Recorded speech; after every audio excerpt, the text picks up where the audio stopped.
Hello નમસ્કાર પ્રણામ મારા આવા જેવા ખેડૂત મિત્રો તમારો સાગર પટેલ નવી પેઢી નવી બુદ્ધિનો ખેડૂત મિત્રો આપણે આવી ગયા છીએ રાજકોટ કૃષિ મેળામાં એક વસ્તુ બતાવું તો ભાઈ એક આ પ્રગતિશીલ ખેડૂત આપણે જે ખેતી કરીએ ને ઓલા ગઈઢિયાવાળી બળ કરવાની જે હતી એ સિસ્ટમ હવે નીકળી ગઈ છે. તો ભાઈ આ ગુલાબનો ભાવ માર્કેટમાં ફૂલની જે માર્કેટ હોય ને એમાં 30 થી 40 રૂપિયાના કિલોના ભાવનું જાય છે અને આ ગુલકંદભાઈ જાતે બનાવે છે અને 450 ગ્રામના 250 રૂપિયા એટલે 550-600 રૂપિયાનો કિલો આવી રીતે વેચે છે. હસબન્ડ વાઇફ છે, તમને બતાવું આપણી જેમ નવી પેઢી ને નવી બુદ્ધિ બરાબર પોતે જ બનાવે છે, પોતે જ વાવેતર કરે છે અને પોતે જ વેચે છે.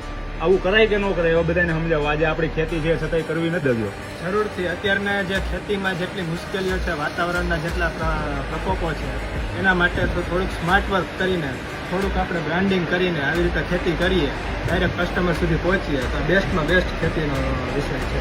બરાબર ને? અત્યારે એટલે ખેતી કરવી હોય તો કંઈક આવી દિલથી એમ બલ્કમાં તો જાય જ છે, સાથે રિટેલ પેકેજિંગ જે આમ આદમી છે, નોર્મલ કસ્ટમર છે, એના માટે પણ અમે ડાયરેક્ટ કસ્ટમરને મળે એવી રીતે પણ નાના પેકેજિંગમાં પણ તૈયાર કરવામાં આવે છે, જે હું અને મારા વાઇફ સંભાળીએ છીએ. બરાબર. એટલે ખેતી કરવી હોય તો ભાઈ કંઈક આવું નવું ખેતીમાં લાવવું પડશે, સમજો છો ને? બાકી આપણે સિસ્ટમ તો તમને ખબર જ છે ને, પૂરા ભાવથી વેચવાનું, પૂરા ભાવથી તો જ પૈસા મળશે ખેતીમાંથી, બાકી કંપની ખાડે જવાની.